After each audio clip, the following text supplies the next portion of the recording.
Alam niyo po, nakakagalit itong ginagawa ng Kongreso natin, ano? Zero budget daw sa PhilHealth dahil mayroong 600 billion reserve fund. Alam niyo po, kapag binayaran ng PhilHealth yung mga utang niya, ay kulang na kulang pa yung 600 billion na yan. Ang tanong, sino ang magbabayad ng mga subsidy para sa mga kababayan nating mahihirap, walang trabaho, 4Ps, seniors?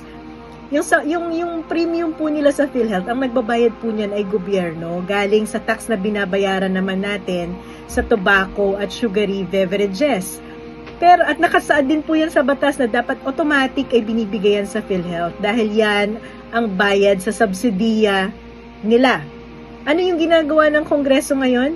Kinuha po yung pondong yan at hindi binibigay sa PhilHealth. Ang tanong, sino magbabayad ng gastusin ng mga seniors, ng mga mahihirap, ng mga walang trabaho kapag kasali sila at i-cover sila sa PhilHealth? Ang ibig sabihin po niyan, ang magtutustos niyan, ang magbabayad niyan ay tayong mga ordinaryong manggagawang Pilipino.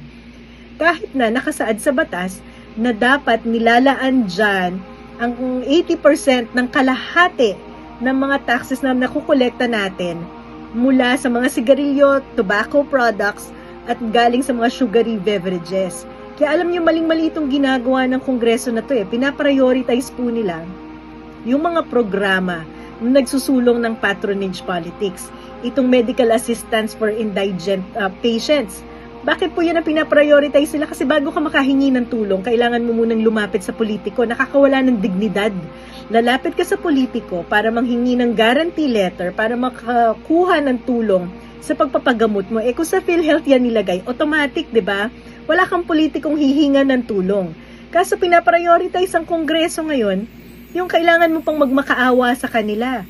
Trapo politics.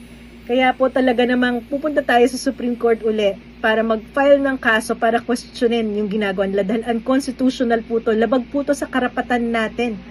Sa karapatang pangkalusugan.